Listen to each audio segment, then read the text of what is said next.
Oxu, yaradan Rəbbinin adı ilə, o insanı laxtalanmış qandan yaratdı. Oxu, sənin Rəbbin ən böyük səxavət sahibidir, hansı ki qələmlə öyrətdi, insana bilmədiyini öyrətdi. Amma yox, insan üsyan edir, ona görə ki özünü varlanmış görür. Axı qayıdış sənin Rəbbinədir. Gördünmü o kəsi ki mane olur bir bəndəyə dua etdiyi zaman? Gördünmü o doğru yolda mıydı, yaxud ilahidən qorxmağı əmr edirdi? Gördünmü o yalan saydı və üz döndərdi?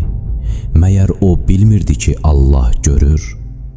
Xeyr, əgər o dayanmasa biz onu kəkilindən tutacağıq, yalancı, günahkar kəkilindən və qoy o öz yığnağını çağırsın, biz də keşişçiləri çağıracağıq.